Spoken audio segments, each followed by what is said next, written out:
receiving the silver medal, ladies and gentlemen, it's Shaun Murphy!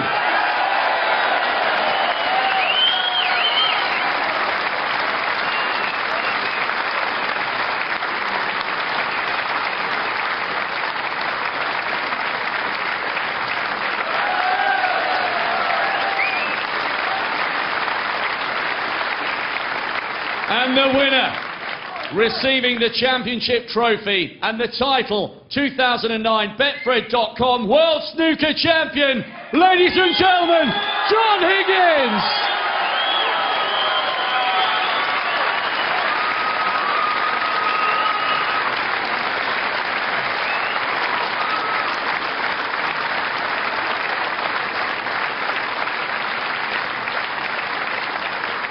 Your champion, John Higgins.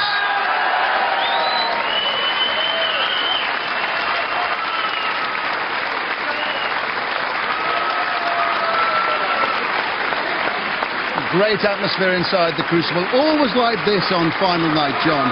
Fantastic atmosphere, and there's a very happy champion, and so he should be. Thoroughly deserves his win.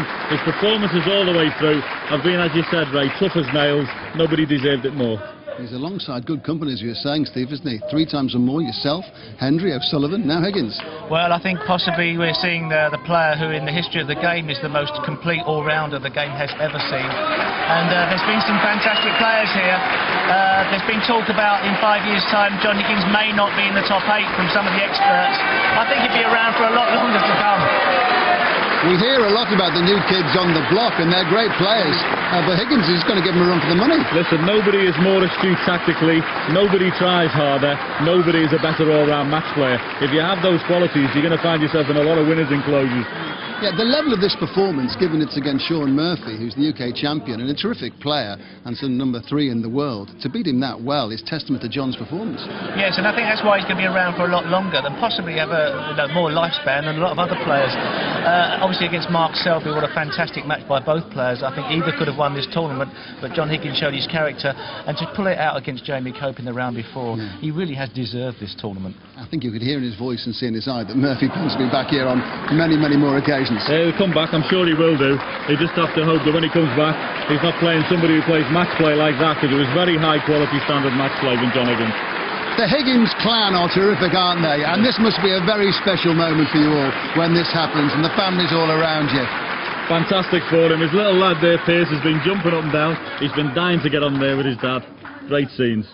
Steve, I think really to have your loved ones here with you at this moment of glory when you win the world title, do you take it all in at the time, or does it have to sink in a little bit later? I think it's a magical moment for every player, and you know, it's something to savour, and obviously with the modern day world of DVDs and videos, something to look back on. I think 3 world titles, as you say, given the strength and depth there is in snooker today. We all thought Ronnie O'Sullivan was going to run away with it year after year after year. But there are others that can do the job the same. Yes, standard's going to get higher and higher. I think it's the case that John Higgins' B game is so good that he will be around for a lot longer. But I think everybody's going to have to raise the bar. And who knows what's going to happen with the Chinese players coming through. In 5 years' time, we really don't know sort of the outlook of snooker or what's going to happen to the game of snooker. But I personally think it's been through the doldrums as low as it's ever going to get. I think it can only be on the up now, snooker. Lots of Europe, lots of the Far East. I think it's hit its bottom, and I think now all of a sudden you may see an explosion. Winning 3 world titles will surely motivate John to go on more and more. Absolutely. I can remember, I'm going to throw yourself back, 1992, I was walking around a tournament in Birmingham, a junior final, and R. O'Sullivan as a junior against Jay Higgins. And who'd have thought 6 world championships between them. I watched them play in the junior final, I thought, I better get my skates on here and win a couple of more things, because these boys are coming through, and they've won 6 championships between them. It's easy in this situation to start to speculate, but do you see John Higgins threatening your record of 6 and Stephen Hendry at 7?